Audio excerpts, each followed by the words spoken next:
and welcome to another episode of G220 Radio. This is episode number 437.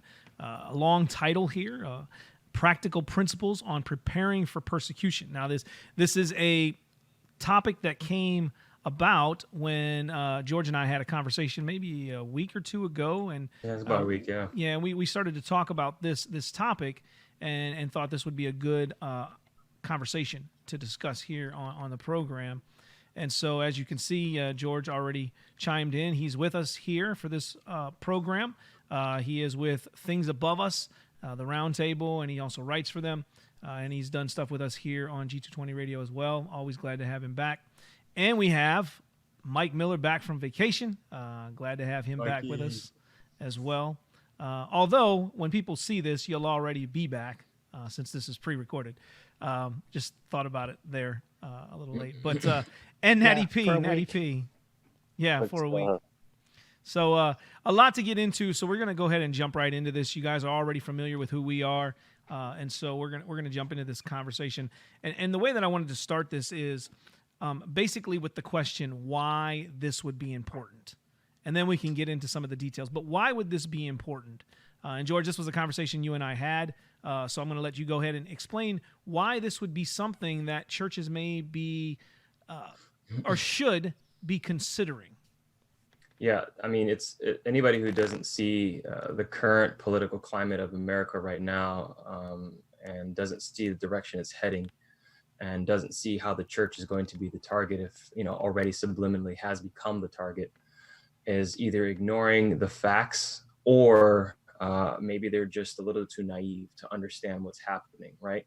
So the idea behind what we're doing here is try to set the context. We do have an impending persecution, if not already so in some ways. We've had green persecution, as they called it, especially about 10 years ago when they passed the Supreme Court legalizing gay marriage. Perhaps maybe the politicians at the time thought that was going to be the nail in the coffin in the years to come. It probably didn't move as fast as they desired. But this one is moving at a rapid pace with COVID-19 on top of the Black Lives Matter, which is a very socialist, Marxist, anarchist type of movement with various theologies and socio-political agendas. This is the smorgasbord of what they've been looking for a while, and it's inevitable. And we need to be able to focus, do not despair, but prepare. Our hope is in Christ, right? We look to heaven for our hope, but that doesn't mean we ignore what's happening around us, and doesn't mean we should not understand how to operate in a world or in America, in a country where it's no longer as free as it used to be. Just to set some other things in context, think about a church that lost its lease in Alabama for simply liking a pro-Trump activist that had something to say about Black Lives Matter. You can look it up online. You can see the news. That church lost its lease. It had been there for several years, and then it lost its lease simply because it liked a post. The other guilty by association, if you think about this, the officer that shot the man recently, I can't remember his name now for whatever reason. I had it in my head and I lost it. His stepmother was fired from his job, or her job, sorry. And the company released a statement regarding why they let her go. And of course, it's not going to say flat out it was because she was associated with the officer, but it's quite apparent, and it's too close to the situation where it becomes very suspicious as to why they let her go. What would be the purpose other than the fact that you support equality, right? That's one of the things that they made sure that they put out there. So there is an implication there, an insinuation there. Guilty by association is going to be the tactic that is going to be used by the political agenda, right? If you're pro-Trump or you're against Black Lives Matter, or maybe your pastor said something along the lines of things that might sound white supremacist, however that's defined, is going to change. And they're going to cause you and your church, whether it's a brother who loses his job, or a pastor who says something, or a street preacher who stands up and speaks, or maybe you're outside and you're witnessing and you get caught up with another brother who is just happen to be preaching the gospel or just telling someone about Christ. Guilty by association is happening already. It's been happening for some time, but this time there's a stronger move with Black Lives Matter. So to think about this as being a possibility when it comes to persecution, we need to understand This is something that happens overseas. This is something that's been happening in communist China for a while. This is something that's happened in the Middle East, in African countries. We've read about it for years, and we've warned about it for years, and it's impending. So this is important for us to start thinking about, how do we operate in a hostile environment? How do we operate in a climate like this? Yeah. Mikey, you being ex-Air Force, Ricky, you being ex-Army, and of course, Natty, you said you're ex-Marine. Well, Huh? the extent of my ex-Marine is extremely limited. That's fine. So don't give people too much. Don't give me too much credit there. No, too much credit. But the focus, the point I was trying to make was, people in the military understand something called operational security. Most civilians don't understand that. That idea of operational security is the mindset that we need to start operating with, right? As far as just baseline understanding of how our thinking needs to change, operational security would be that box that we put our mindset into. So I'll use some principles and things as the show goes on, but hopefully that context is set before I start moving into other aspects. I don't know if you guys had any questions or any thoughts behind Well, that. one of the things that we had talked about previously in consideration for this conversation that we're having here tonight is the fact that it has been brought up that when persecution comes, it doesn't come as if they're coming for Christians specifically, as you've already mentioned, the guilty by association. There's always something that is the charge that's brought against people, rather than just saying, yeah, we're coming after you because you're Christians and we hate Christ. And so this guilty by association, this is why we need to look at these things that are going on in the world. Again, not that we're necessarily trying to be, as we used this word the other day, conspiracy theorists, but the reality is this is what happens in China. This is what happens in other countries, where they're coming after and persecuting Christians. Yes, they hate Christ. Yes, they hate the church, but they use other types of phraseology in why they're coming after them. And we can see that. I think with the whole COVID thing, or actually before this, I think in a conversation we had once before, George, where we could have looked at things and said, it's going to be this LGBT stuff that they're going to start nailing Christians with, because if you call homosexuality a sin, they're going to start shutting you down or saying it's hate speech. And then we get into the health crisis of COVID-19. If you try to stay open, or try to say, well, we're not going to shut down because we're Christians, now you're putting people's health at risk, and we're going to shut you down because of this. So it's always masked with something. Ultimately, that's the hatred for Christ and the hatred for the church of Christ, but it's masked with something. Right. Yeah, it should. Go ahead, Nettie. That's even true historically since Christianity's inception, right? They didn't call us Christians. We don't like the Christians. They labeled us as atheists and disloyal to the Roman Empire or emperor. So what do you call those? I don't know. I can't. Traitors. Traitors, anarchists. They also called us cannibals because we ate our God. They call us incestual because we considered love for our brothers and sisters in Christ as something that we highly valued. So they misunderstood that. So they also called us cannibals because they thought we put babies inside of bread to eat them. That was a popular myth in the Roman time. So, yeah, I think you can see throughout history this move against Christianity, even in the Holy Roman Empire, especially as you see it come closer to the Reformation with it. And then you have what happens in England, going back between Protestant royalty and Catholic royalty, and what happened in France and in Spain with the Spanish Inquisition. There's always these attempts to root out biblical Christianity that is true and faithful. Absolutely. Yep. So hopefully that sets the stage. I think maybe, we can just jump right in maybe to some first things that are first. I think, first of all, we need to establish, number one, a means of communication that isn't compromised. What that means is, before I go into this, a lot of the things that I'm going to say to you, not to you guys, the listeners, is going to sound strange to your ears because you just don't deal with this. We're Americans. We're so used to doing things so freely. So what I'm going to say is something that you should start now, developing these habits now. I'm already doing it. There's some other people I know who are already doing it. And develop some of these habits now so that when the time comes, when it gets super serious, then you're not going to be caught off guard. You're going to have something that is going to be established. And if you're listening to this, please share this with your pastors and your local congregational members. Develop something.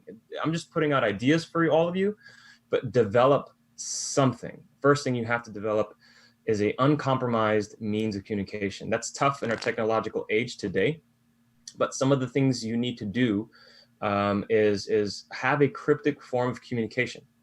And you can do that in different ways. If you're a port town where there's a lot of fishing, you can talk about fishing metaphors and use them as means of whether it's evangelism or meeting in a specific location.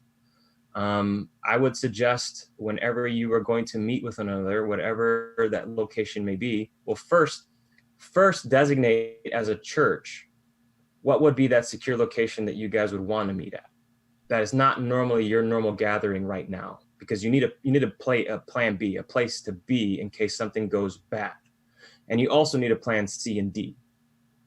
And you need a way to be able to communicate how to get to B, C, and D, wherever those locations are. And using these means of communication and deciding where to be is important. Taking your cell phone with you to that location is not advised. If you are going to meet in these locations, it's either one, leave them in your car and then park the car in a location and you can walk to the location, or buy a burner phone. Believe it or not, if you did a research online, burner phones aren't just left for drug dealers and sex traffickers. There are people who are professional who do use burner phones on a frequent basis. Some people who are using dating sites use burn phones frequently. They give out these numbers and they're one-time use phone and they burn them. They're gone. But use a burner phone, buy one of their cheap, anywhere between $20 to $60, maybe a little bit more expensive. The flip phone more specifically, not the burner phones that are smartphones. And have that in your vehicle as a means of communication in case you get stuck on the side of the road or something happens, because you need cell phones. But put that in your vehicle as well and still walk to the secure location that you all have designated to walk so that you can meet together. When you've figured out that location, and you also have your phones put in your car, make sure things like tablets, laptops, whatever they may be. I know a lot of churches are doing Zoom, but unfortunately, those things also have listening devices, and you could be saying things within that meeting that could either give away your location or at least give away whatever it is you guys are planning to do in the next following week, whatever they may be. Once again, it sounds like it's paranoia, but it's not. It's just being very careful, right? We need to understand technology's role in our life, and we need to limit its participation in our life, okay? In regards to this area, when it comes to church services, church affairs, and where you meet, I'm not saying technology bad, never touch a phone ever again. It's not what I'm saying.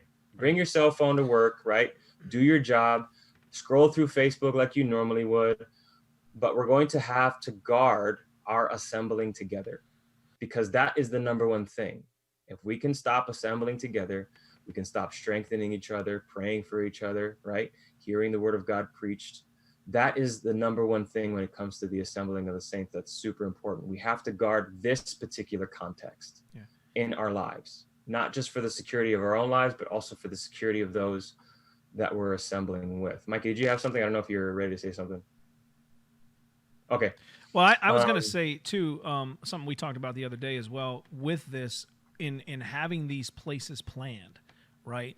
You don't want to put that out to everybody that comes to your church services that aren't necessarily members. We're going to talk about members as well in this and the security of that. But you don't want to give this out to people that may come to church. They may come every week, they may come every couple of weeks, but they're not committed to being members of the church. They just have no desire to really commit to it. You don't want to give that kind of information to them. Not because you don't love them, not because you don't care about them, but if they're not committed to being a part of that church and being a member and serving as a member in that church, then again, for the safety of those other individuals in that church and your own safety and families, you want to make sure that that information is for those that are members who are dedicated to that body, because that could be an easy thing where people turn and flip. Yep. And church membership is what solves that problem. Church discipline as well. We can talk about that later. We'll deal with communication for now, just so that we're not scattering all over the place. But establishing a means of communication that way, making sure you know your cell phone where it's at, putting it in certain places so that it doesn't give up your location, being able to come in a particular location, being aware, planning and coming together and have a think tank. Okay, we've done this for the first time this week. What are some observations when you guys got out of your car? Are there people looking at us? Does anybody have their Bible in their hand? Who has a tablet right now? Who forgot and brought their cell phone? These are things, habits you're going to have to start doing now, right? So that when it comes time, you're already thinking along these lines and this direction, and establishing that form of communication is important. One way you can establish a alternate means of communication other than cell phones and Facebook and Twitter and all those other things are ham radios. Ham radios are very, very beneficial. You can get a license for, I think, $10, $10 or $15. It depends on the state that you're in. The ham radio that I would recommend at this point in time, I had it up. I don't know why it's not here. Give me a second. It would be model numbers TM281A as well as THK20A. Those are the two model numbers I would recommend. One goes in your vehicle, another one is a handheld. And those are very, very good. Sometimes weather can be really bad, and it might limit your progress as to how far it goes. But those go fairly far, up to 20 miles on a good day. And you have to, like I said, get a license to use it.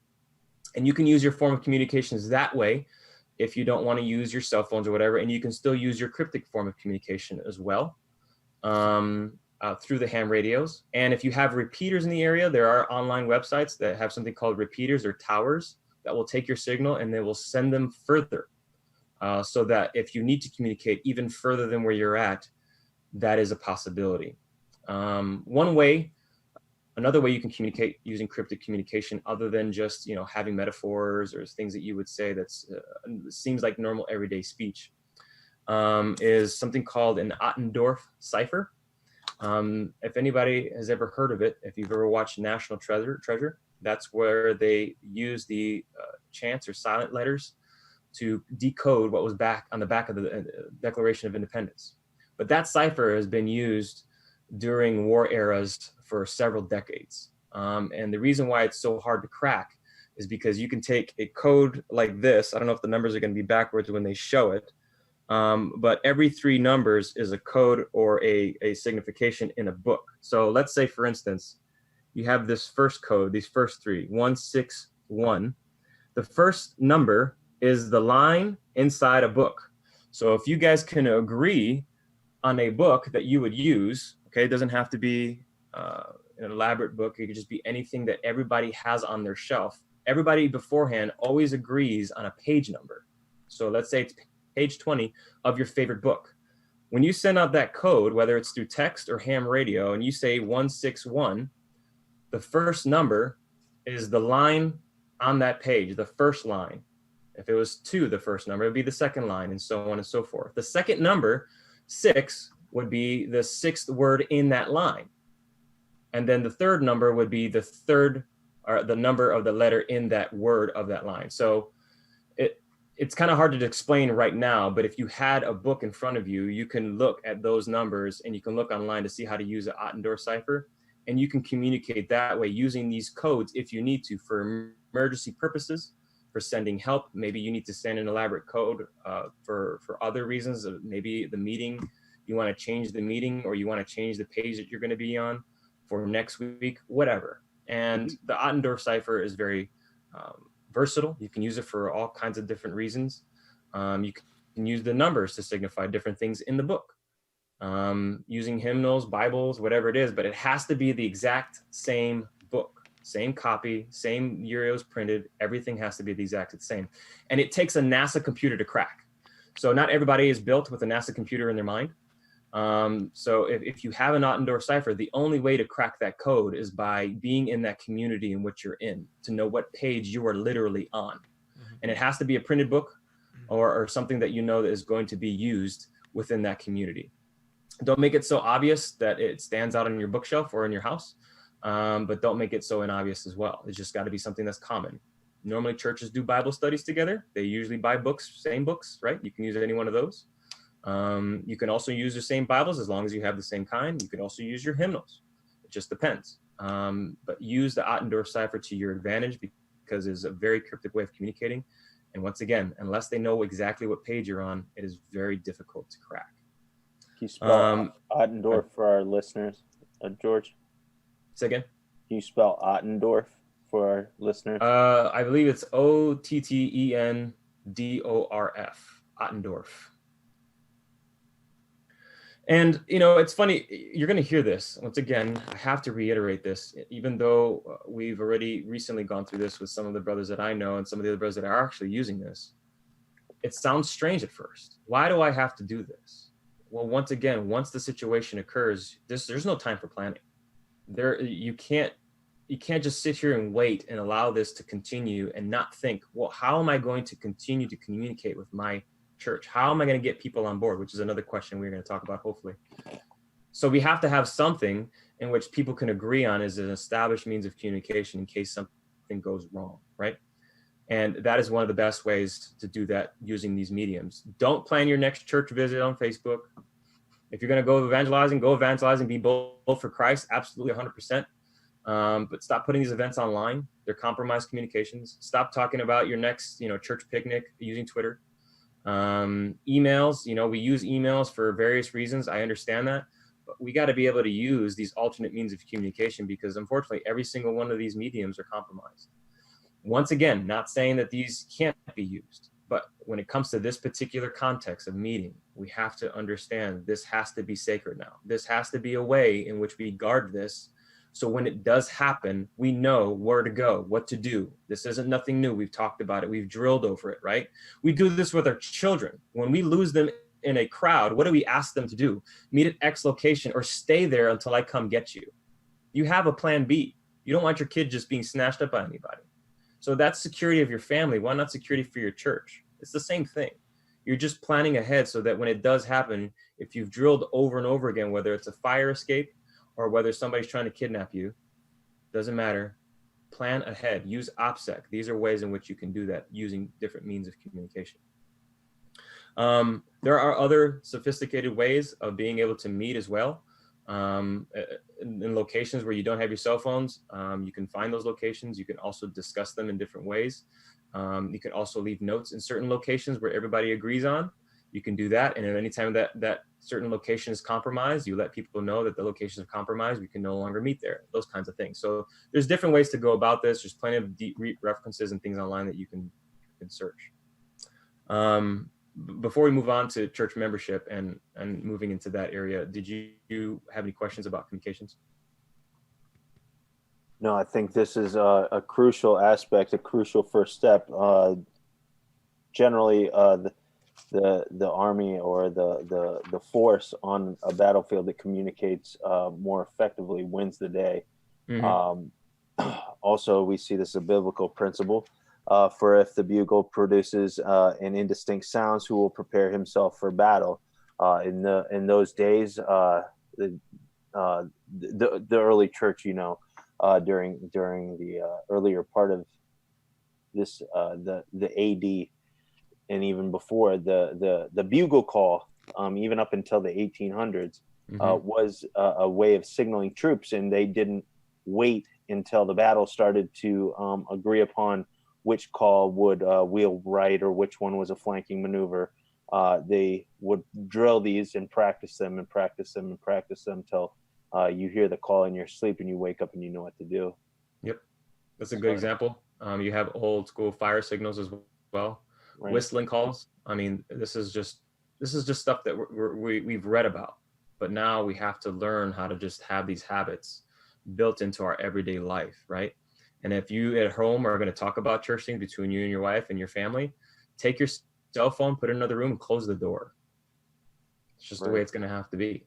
Once again, I'm not saying technology bad. You just have to limit its participation in your life. Realize what it actually does with the whole COVID-19 and the contact tracing and all the things that are going to be implemented in the future. It's going to be very easy to keep track of where you're going.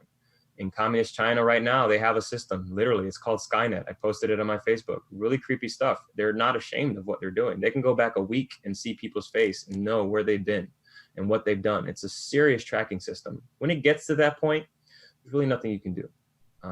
Whether or not we have that kind of a system in America is really up for debate. But at least at this point, there's something we can do, hopefully, to meet. And if communist China can have an underground church where they still meet and they're blowing up and are being successful, you have to know that they're using other means of communication to protect themselves, as well as to proclaim the gospel boldly so that they can, glorify God on the earth. That's just the way it is. So It's not so secretive where nobody can come and nobody can do anything and that nobody can know we're part of our secret club, right? We're not Gnostics, right? We're not the ones that have secret knowledge. We have a message to share, but we have to admit that we have to prepare how to meet this way. And there are some brothers in Canada whom I found out, like I said today, who said that they're flying under the radar right now because of the strict guidelines that they have over there of COVID-19, and they just can't not meet together. They're brethren. So it's already happening in Canada. Yeah. The next thing when you talk about, sometimes that we're used to is just our certain behaviors. So like I was telling him earlier with church discipline and membership, there are things that we're used to in America, like inviting people to church. And we're used to that because we're free to worship. But what we need to understand is that when it comes to these kinds of locations in the future, if there are people in our church, well, first of all, if your church doesn't practice church membership, your church is going to be the first ones that are going to be open to a problem, something like this, where they're going to come in, you're going to have people who aren't dedicated, who aren't Christians, or who haven't been evaluated, whose life does not exemplify the things of Christ. So when you start doing stuff like this, they're either the first ones going to criticize, they're going to first ones to be pushed back, or when it comes time for persecution, they're going to be the first ones to walk away or give yourselves up. Now, granted, you can't control whenever somebody betrays you. Somebody can have the trappings and fruits of being a Christian, still be betrayed and still betray each other like Judas, right? Right. But you can't control those. And don't let those people out there that are naysayers say, well, there's always going to be that and you're always going to have that. Well, that doesn't necessarily mean we still can't prepare. And it's those people that respond that way are the ones you need to worry about, because they'll be the first ones, once again, to drop the dime on you. I hate to be so specific, but those are the people that are going to tell on you because they're going to say, well, there's nothing for us to hide, right? We're supposed to be bold, aren't we? Or my life isn't that interesting, so there's no reason for me to act this way. Give those kinds of people grace in the beginning, but if you see that the behaviors and the things that you're trying to implement in your church so that you can protect the body, so that you can still meet together, even when there is going to be these unjust restrictions on the church, let those people know that they don't have to participate. And once those people are out, then change the location, change the code, change the way you do things, and once again, make it secure all over again. These are things that the military does. Whenever a certain person leaves a certain work center where there's high security, they change the code. They don't want anybody having access to everything that they do.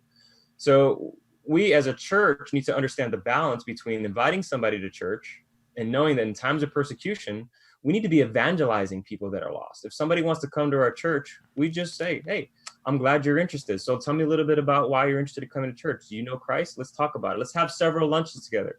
Let's have more than just several lunches together. Let's talk about what it is to be a believer. Let's see if they're really serious about coming to Christ before just bringing them into your fellowship. Right. We don't do that in America, but churches overseas do, because they have to protect not only the flock, but they want to be bold for Christ. So they're going to witness to somebody sometimes for weeks and months before they introduce them to the local congregation.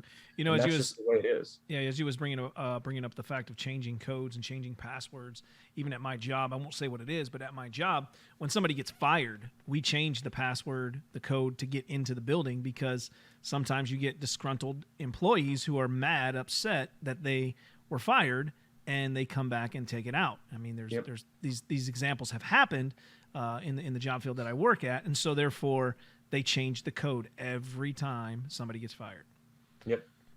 Part of the thing that we haven't discussed yet is one of the things that we have to do along with church membership and communication is infrastructures. You have to have cell groups in place. So you have communication, church membership, and church discipline, as well as cell groups. And cell groups, what you do is with your church is you have to divide your church into smaller groups.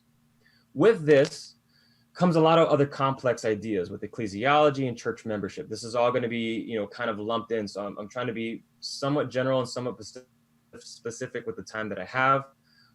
But if your church hasn't already decided with these plans on how to be able to divide your church into smaller groups where there is going to be a leader that can be a trusted person within that group. So if something happens, there's a means of communication between cell groups as well as the leaders. Your church is doing, your leaders are doing your church a disservice. I'm telling you that right now. They need to be divided into smaller groups. So if something happens, the whole church isn't compromised or the whole church doesn't fall, or for whatever reason, you guys can, spread out or move in different locations, and you have leaders within those groups that know what to do if for whatever reason cell group 1 comes under fire or finds out that you can't meet anymore because the government decided to say you can't come in, or you can't meet because you're breaking guidelines or whatever the case may be. And now you have to move locations. And if they find out that cell groups 2 and 3 are also in these other locations, then guess what? You're going to have to tell them, hey, this location has been compromised and you are too. Figure out what you're going to do because they know that we're meeting.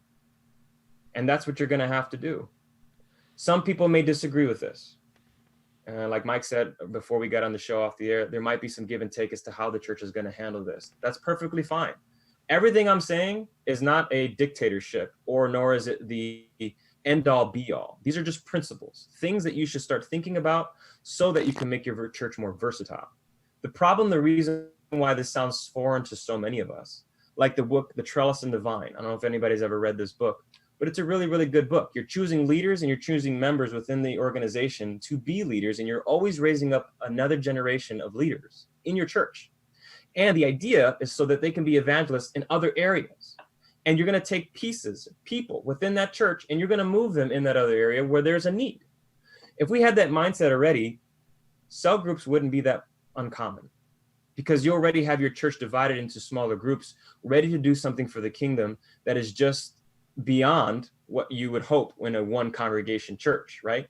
Most people treat churches like professional career development. You're just mentoring people, and they come in, there's a club. It's more like a wine club where they come in and drink their favorite wine and talk about their favorite book, which is the Bible. And that's it. They go home and then they go about their business, and doing things that they normally do without the church. But biblical church is coming together, sharing all things in common, sharing our lives, depending on each other for our lives. If someone loses a job in one cell group or another or in a church, having contact to know, hey, brother Natty P just lost his job and he doesn't know if he's going to have a job in the next 6 months. Who's got a place that he can stay at, or who's got money left over to help him buy some food? Are we talking about that? What about the widows and the orphans in the church, if you have any? Are we talking about how to help them? What if your elder, your paid staff, gets in trouble because he's preaching against the spirit of the age, the zeitgeist of the age? Do we have a plan in place to take care of him or her? Not pastors, but anybody who's ministering, like a deacon, a female deacon. These are people that are paid staff, right? That you would want to help. What are we doing? Do we have something in place? Do we have a discussion in place? Do we know how we're going to get money to and from one location or the other? Are we going to use the mail system? Is wiring money the safest? It may not be, depending on the occasion. But these are just things that you have to think about within the church membership, church discipline, cell groups, and meetings. And having the ham radio, having that Ottendorf cipher, having maybe even some pre-planned words and choice words to use that are quick and to the point, that let other groups know, whether they're sitting in their house and they're just watching TV or they're at work, they'll let them know instantly, something just went wrong. We need to change the way we do things. Or we need to have a meeting at XYZ location at this time today, so that we can discuss what we're going to do, right? Stuff like that. I think, once again, go ahead. I was going to say, I think, you're saying a lot, but I think the one thing that, we had already talked about previously, I think that concerns me the most about this kind of thinking of how can you help or provide financial help to a pastor or to another member in the church, somebody who may get arrested because they were sharing the gospel with somebody, or somebody found out there was a Christian and that the husband gets arrested and he's got a family with kids, a wife and kids. And I'm not going to say that there are not churches that don't do well to take care of their members when something happens. When somebody gets sick, there's churches that bring food throughout the week or for as long as that person's down to help that wife or, the rest of their family have food. But this is the thing that concerns me. There's a lot of churches I don't think that would faithfully or continuously consistently help the widows and orphans. I think they may start off with that intention, but then, as we was talking about the other day, that it becomes then a financial burden if you're trying to take care of your family and then taking care of another family in the church. Even if you're just pitching in some, it can start to weigh on you. And I think, as we talked about the other day, these are things we need to consider now to start planning and preparing and putting things away. We put a lot of money into programs in churches. They put a lot of money into the buildings in churches. Are we putting stuff away to say, hey, what happens if our pastor gets arrested for preaching? How are we going to support his family? Or what happens if another member of the church gets arrested or even put to death for preaching the gospel? Are we going to be able to consistently provide for their family? Because if you've got a mother who's raising 4, 5, 6 kids, homeschooling them, unable to go and get a job because she's got little ones that she's trying to raise, and you don't want to put them into the system of the world. You want to send them to Rome to be taught and instructed and growing up. It's going to be very difficult for that person to provide for themselves. So are we planning and preparing even our own personal individual finances to prepare for these things when we may have to help another family in the church? Yep. And part of that is knowing your resources, knowing who in the church may have an extra room, knowing who in the church who is willing to at some point be able to say, whether it's among your lay leaders, your elders, the people that help you teach, right? Look for your leaders in the church, start grooming them and to help them understand you play an important role in this kind of environment because you might make more money than somebody else. You might be more financially well off. The other individual is not. So what can we do to help accommodate the person who is not? What can we do to help them if they lose their job? How about what do we do if the person who is the wealthiest person in the church loses their job? Then what? Well, that affects the pastor too, right? I don't think we realize how interconnected we really are. We got to think about how to be able to take care of our pastors and our leaders because they minister in the word. And if they need to take their family of 6 to my house for the next several months until we can figure out what we can do, so be it. If that's going to be the plan moving forward, that's going to be the plan moving forward. If that plan gets compromised, we figure out something else or we have a plan B and C. But these are the things that we need to sit down and talk about. We really need to have a serious conversation. And part of it is starting with the family, sitting down at the dinner table, talking to your kids, talking to your wife, just, hey, honey, if we get persecuted, what do you think you would do? What are the things that you would think about as you're thinking, we can't come together and worship anymore? How do you feel about using cryptic communication? Does that make you feel uncomfortable?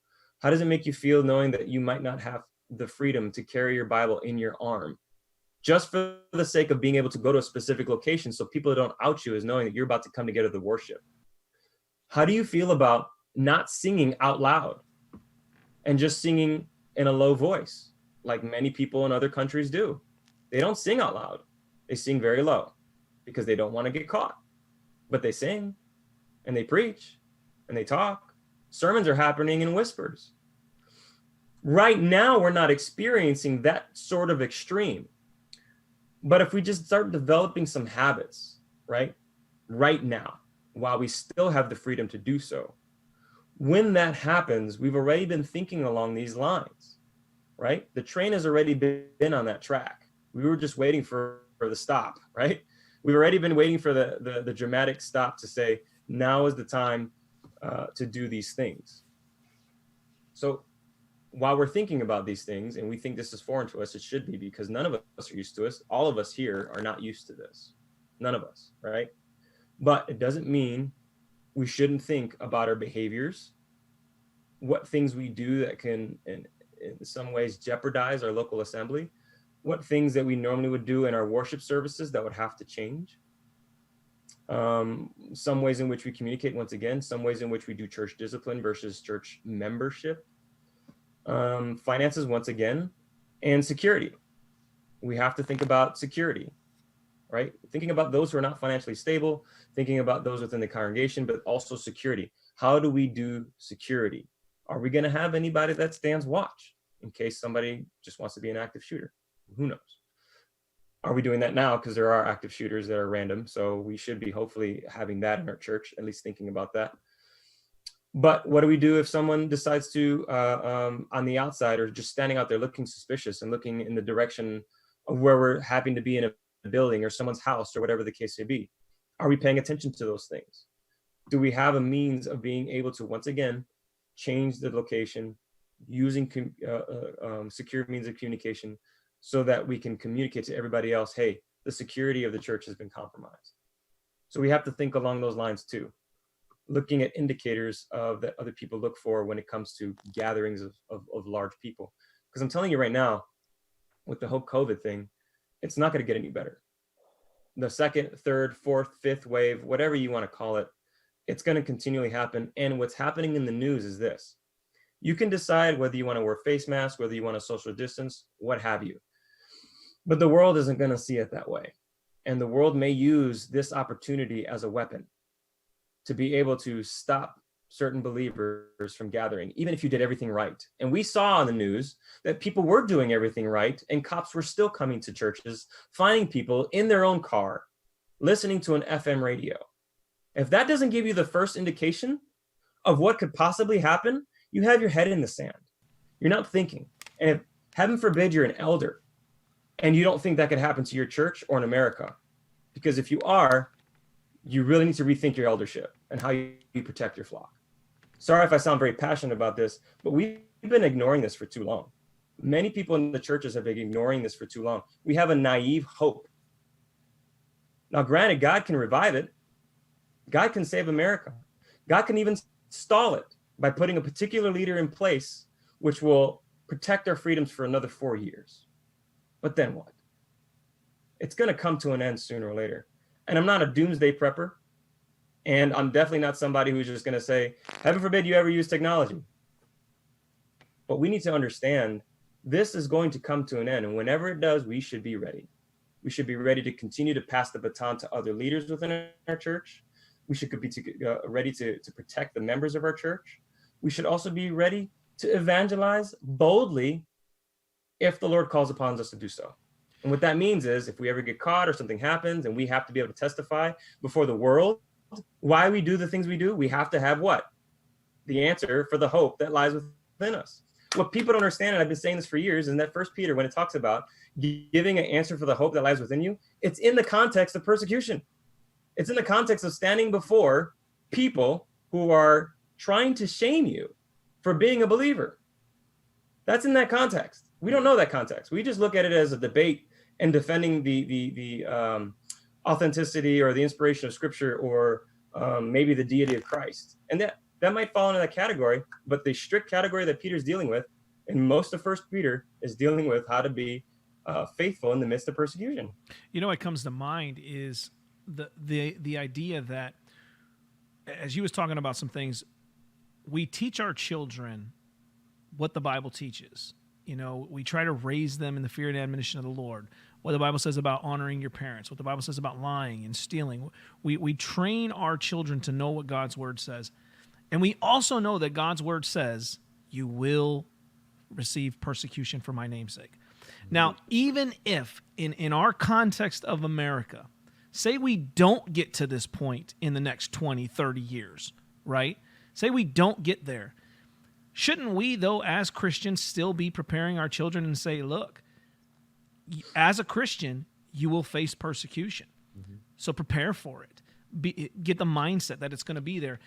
We've said this before. Those of us who've gone out and do evangelism on the streets, this isn't a like you're some different kind of level of Christian.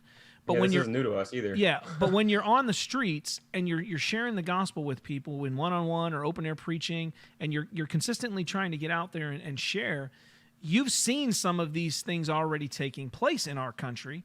You've seen people getting arrested or getting told to leave public property because they're not wanted. I just seen a video the other day with the Black Lives Matter protest where the police told this brother he couldn't be there because the protesters didn't want to hear what he had to say.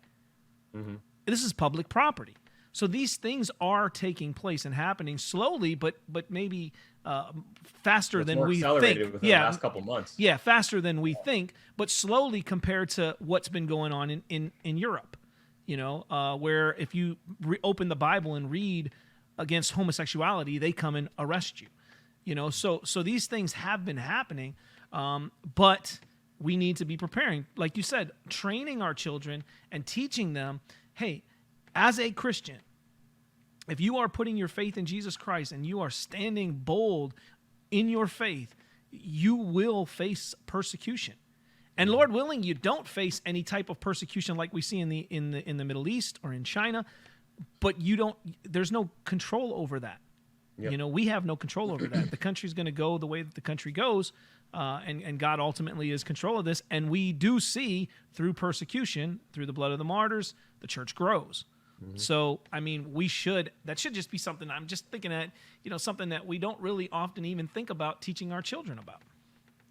Our churches that are going to bow to the Black Lives Matter movement, that are going to, at every whim of government edict, bow to every guideline that it ever says, right? I'm not trying to make fun of the churches that are still closed because of COVID. That's a little bit more of a gray. I can understand some of them, although I disagree with many of them that are still closed at this point. I'm not going to try to get at them, but at some point they're going to have to decide when's enough is enough. At some point, right?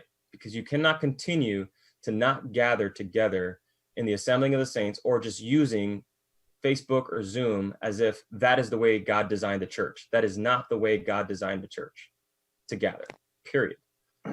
But when we get to this point, at some point, we're going to have to say to ourselves, look, we've been preparing for this, is what the direction we're going to move, accelerated or not. This is where we're going. We need to do something. We need to talk about this. This needs to be part of our lives. But the reason why some of these churches will never face this is because, number one, they don't even preach the gospel. Let's just be flat out honest. The people that are compromising with Black Lives Matter as an organization, not talking about skin color and the injustices and having those complex issues that we are all talking about, where some people who are genuine believers can be on one side or the other. I'm not talking about that. We're talking about strict supporters of Black Lives Matter who are either naively or maybe even knowingly supporting this organization as a church. They're enemies of the gospel. They won't face persecution. They'll be targeted and maybe even still shut down despite their support, right? They'll get eaten by the own monster that they fed, but many of them won't. The bigger ones won't because it attracts too much attention. But all the other churches that are trying to be faithful, the smaller churches, the ones that aren't going to make the news, the ones that are going to suffer, probably mostly silently, without nobody having any sympathy, they need a plan. We all need a plan, but they're going to be persecuted because they're preaching the gospel faithfully. And those that live godly will suffer persecution. And that includes preaching the gospel. When you preach the gospel, you'll be persecuted. Godly living was never outside of the sphere of preaching. Those in the congregations that are smaller, whether big or not, those that are faithfully preaching the gospel will be targets. So, knowing things like that, if we know the kind of gospel we preach, and all four of us know the kind of gospel we preach, we need to be thinking about it. We will be targets. We're not trying to be martyrs, right? We're going to be faithful. We're going to be compassionate. We're not going to go out and be nut jobs and just screaming at the top of our lungs, despairing and declaring. No, we're going to despair and prepare. But at the same time, we're not going to be dumb. We're going to know that one day we might have to be called to the carpet to maybe give our lives for Christ, or maybe even suffer to where we're going to suffer dishonorably. We're going to be accused of being racist and bigots. We may not go to prison, but we'll just lose our jobs. Does your church have a plan to fall back on? Are your elders talking about these things? Because if they're not, you should be super concerned if you're a faithful believer in your congregation right now. And once again, I pray that my passion isn't misunderstood.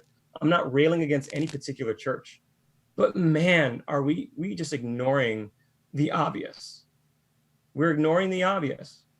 So my admonition, even though we're reaching the hour mark with some of those principles, would be just ask.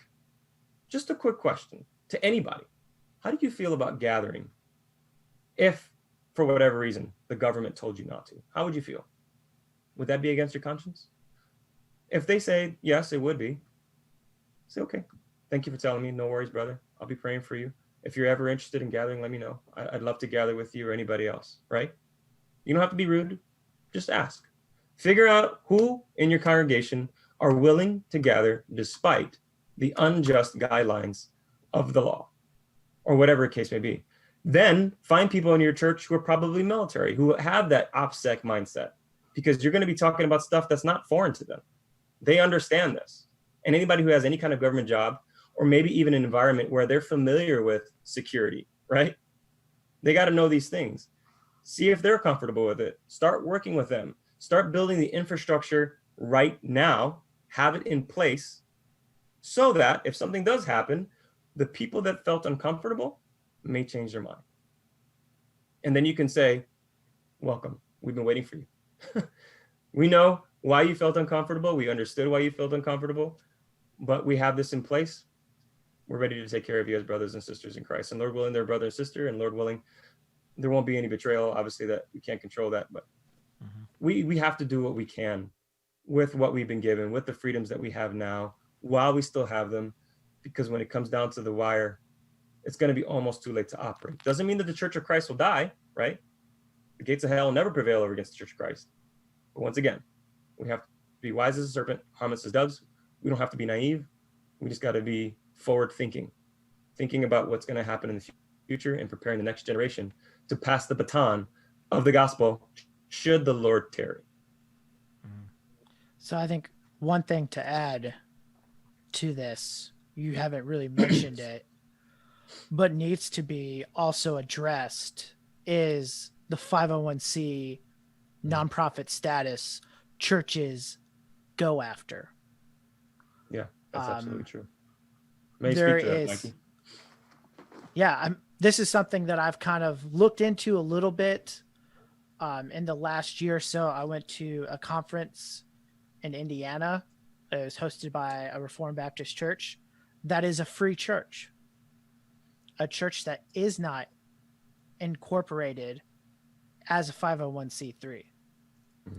And there is going to a point that with all of this, and if we're trying to prepare, we must consider going to a free church form outside of the government with it. And as of right now, because of the First Amendment, churches don't have to be a 501c3. They can receive tax benefits that 501c3 does. What they lose is grants to build buildings. That becomes important, because if this all goes south and we're preparing, what about these churches who have used grants for government subsidies to build a church? What stops the church or the state from saying, that's our building, get out? Yep. Another thing too is if you're being supported by a church that's 501c3, right? And let's say you're a missionary church or a satellite church or a plant. Does your church as a plant, satellite church, missionary, whatever you are, do you have a plan in place that you don't have to be dependent upon that church? That you can have a local independent body that is self-sustaining, autonomous, that's able to govern itself? Do you have that kind of thing? Because if not, start thinking about it. Because like Mikey said, when the dookie hits the fan, it's not going to be pretty. You're going to be caught, and then you're going to be wondering what's going on. If that's something you're willing to suffer for, once again, every man has to stand before the Lord and give an account for everything that they do, right? If that's something you're willing to suffer for, Godspeed to you, right? But I have a little bit more of a leadership mindset when it comes to the church. Maybe it's just the military inside of me, but I've been groomed to think about others before myself, which is another reason why I think about heresies and false teachings and all kinds of other things, because I'm a preacher of the gospel. And I care about other people. I care about their souls. I care about who they are. I care about their physical being, spiritual well-being, mental well-being, whatever category you want to divide them up into, I care about all of it. So for me, I think about these things probably a lot more than the average person does. But I'm calling upon anybody who's listening, please, if you're a leader within the church, start thinking about these things for the sake of others. Please. I can't stress to you enough, this is not some kind of crazy conspiracy theory. This is just going to happen. You think about churches that are getting bailouts right now from the government because of the whole COVID shutdown. You think that the government is not going to want some kind of reparations? You can't just take government money and not expect to follow their rules and guidelines. Mm-hmm. And when the rules and guidelines change, that First Amendment ain't going to protect you for very long. It's not even protecting some of the churches even now. The government has overstepped their boundaries in so many different directions when it comes to the First Amendment. It's crazy. They're not even talking about it in the news. It's like that's the last thing they even bring up. So we need to understand how important this is, that while we can appeal to the First Amendment, that may not be the case coming up in the very near future. We need to appeal the word of God. What has God commanded us to do? How do we be faithful? How do we balance not being rogues, right? Obeying our government, but realizing where that line is in our church, where we realize we're not just trying to disobey the government. It's not our first thought in our mind. We just want to obey God. We love him. We worship him. I love the saints that I'm with. I love them, and I'll do anything for them. I'll lay down my life for the sheep. You think when the Bible talks about when you fed and did the things to the least of these, you did it to me? You risked your life visiting another believer in prison. Mm-hmm. Right? That's right. That's what those verses are talking about. Guilty by association. You went to help another believer. You said that my love for them is greater than my life. That's what that verse is talking about. And then visiting those who are in prison, like Hebrews talks about, same exact thing. Mm-hmm. That's the context, right? Right. Hopefully it never comes to that, but I'm sorry. You can call me a defeatist all you want. I have a very glorious view of the gospel. Trust me. I know the gospel will always win despite what persecution comes, but I'm not naive. I don't have very much faith in human nature, let alone human nature in big government. I've seen it, and we've all seen it. We've read about it, how nations rise and fall, and what happens to the believers in those nations when it does. So, and one thing to add, if you hold to a theology that teaches that you don't have to worry about the tribulation or persecution because you're going to be taken out of here before that time comes, you might want to adjust your theology. Yep. The Bible never teaches anything like that. We're always going to suffer tribulation and persecution. And then the Lord returns as he sees fit. Something that I want to sprinkle on top of all of this. I was reading Cyprian a little bit earlier this year, and there was some reference to martyrdom and the high call that the early church placed on martyrdom, almost in if you didn't know any better from our lens, you'd think that they were all hungry to go die. But it does come to that. And something that I often think about in my own desire to be the kind of person to be qualified to have my life taken from me for the sake of Christ someday. If that was ever not a hypothetical, something that I often think about is places where Jesus says things like, if anyone would come after me, he must deny himself, pick up his cross daily and come after me. And all the times in the Bible it says die to self. That's where all this starts, with a bold faith that's bold enough to mortify our own sin, to subjugate our own desires, and do just what you said, George, and put others first.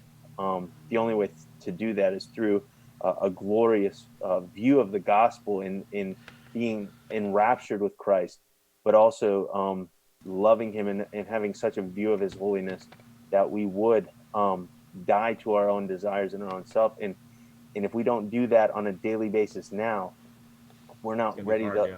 If we're not ready to live for Christ, we'll never be able to die for Christ. And many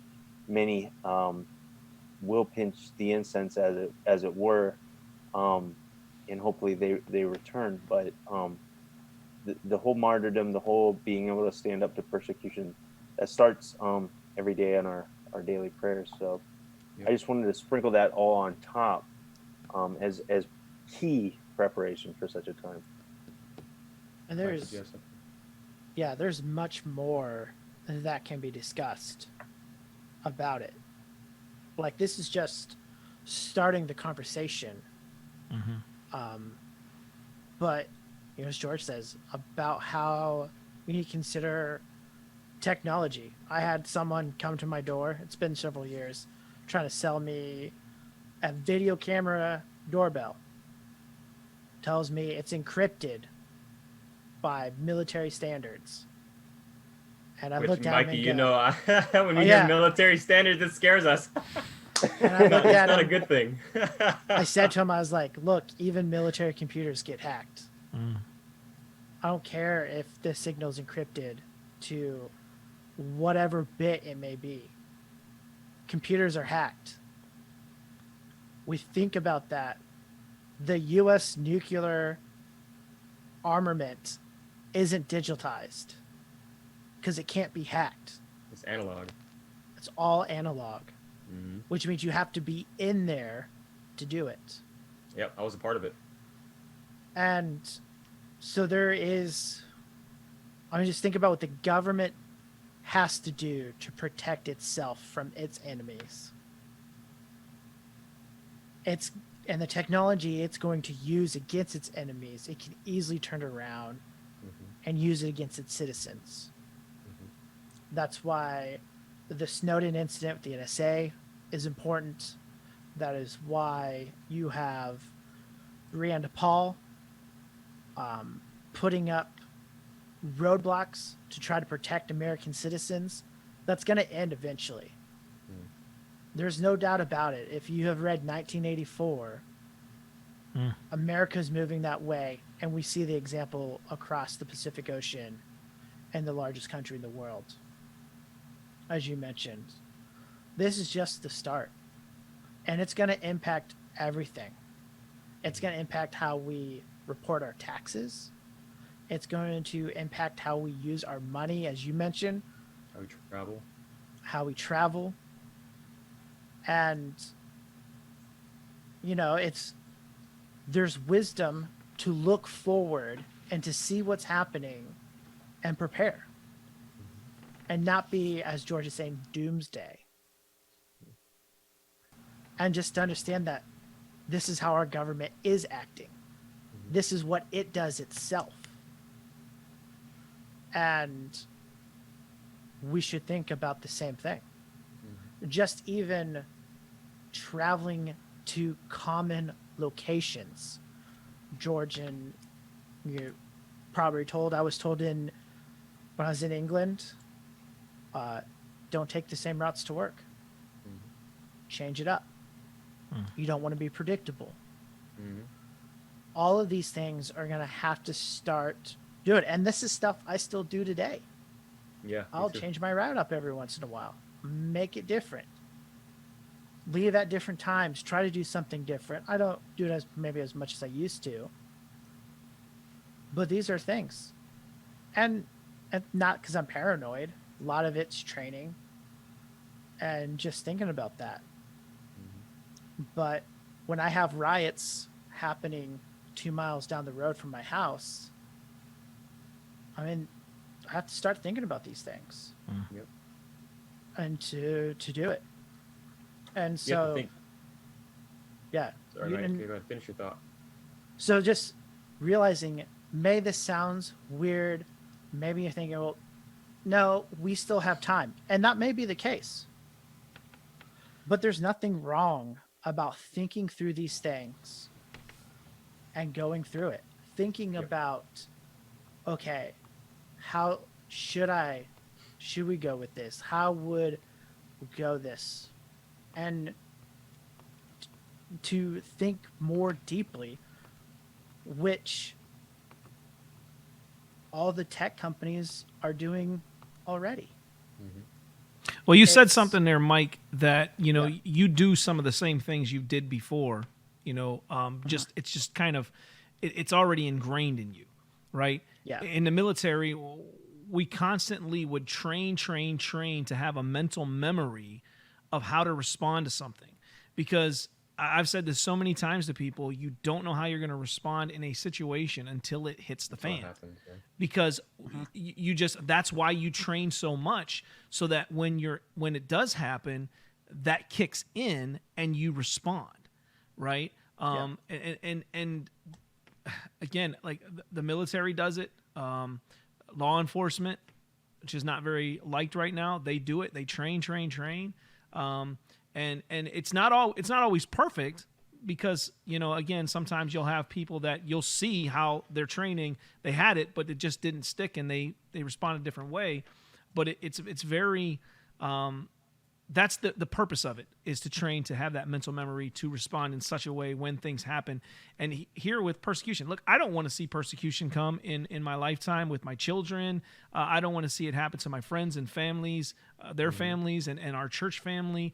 I want to be able to continue to go and evangelize people and live a peaceable life. But the reality is, as we look at society around us, it's not a crazy thing that we're talking about here.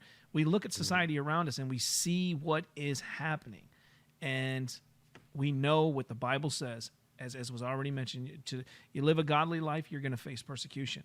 You stand for Christ, you're going to face persecution. They might not say that's why they're coming after you, but you're still going to face it. I might have to get the name. It's been a while, but it was just a few weeks ago when the Black Lives Matter really things started blowing up. It was a church in Chicago. This didn't hit the news. They're a Pentecostal church. I don't know everything that they believe. Just by listening to the guy preach, there's obviously some things I can listen to. He was just in the corner of Chicago preaching in front of his store. It was like a store that served food. It was well known, apparently, in that location. This guy decided to have a fire and start preaching the gospel. And he was saying some things that I probably wouldn't be so bold to say, just because of my personality. I preach differently than he does. I'm not saying it was wrong, but he started really going after Black Lives Matter. Cops came, there was a riot. Okay, people were literally in the streets just yelling and screaming, wanting to kill these people. And I don't mean that like really murder them, but you know, their attitude exuded that kind of anger. Well, they got the attention of Facebook, and a lot of other people on Facebook got onto their live feed and had like 20,000 comments. It was ridiculous. And I followed this story for a little bit. It took a few days. Their store was shut down, graffitied, and destroyed. They canceled them. That's what they said. We're canceling this place. Cancel culture. That's where it kind of comes from. And they lost their livelihood.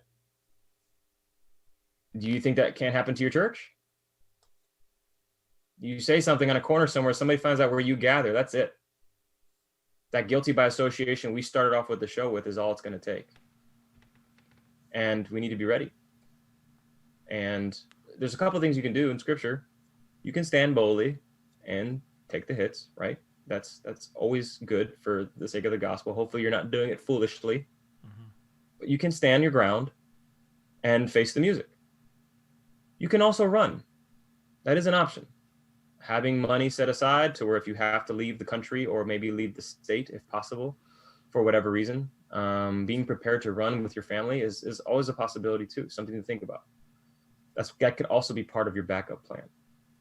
That's more for individual believers than it is for the congregation, but once again, it's a backup plan. But whatever it is you do, like Mikey talks about and Natty kind of hinted at, and obviously Ricky, you've brought some really good points about thinking about others and some of the things that we have to start behaving like. Whatever it is, hopefully, Lord willing, in this show, we're doing exactly what we wanted to do. Start sparking some ideas. Start thinking about some things. Start having that discussion and have it actively. Don't just get together and brainstorm and nothing happens. Put something in place the day of. Start practicing some small things first. And every congregation, every time you meet, start thinking of some other things. Look at observations. What did we do wrong this week? What happened last week? Did anything change? What can we do to improve our process? What can we do to secure our communication? What can we do to better serve our behaviors and our congregation, so that way we're not compromising our location or our communication or other people within the congregation, right? Have these discussions, have them frequently, have them once every 2 weeks if it gets too tiresome. In the beginning, have them every week until you finally start developing the habits, they become natural. Maybe some of your fellowship is going to take up the first 30 minutes talking about it. It's okay. We have church meetings sometimes where we talk about budgets and everybody's yawning their face off because some of it's boring, right? Although it's your money and you should be interested where it goes. You have church meetings in which you yawn. Replace that with 30 minutes of this is what we're going to do, church, and have only church members only, right? People that are actually dedicated to the church. And if you don't have a church membership, it's going to be very difficult for you to implement this plan in a very successful fashion. All right. Well, that was G220 Radio for tonight. I hope this does start the conversation. If you have any questions for us, any thoughts or other ideas that maybe you could bring to this conversation, we'd love to hear from you. You can email us at g220radio@gmail.com. We would love to hear your feedback. Until next time, that's been G220 Radio. God bless and good night.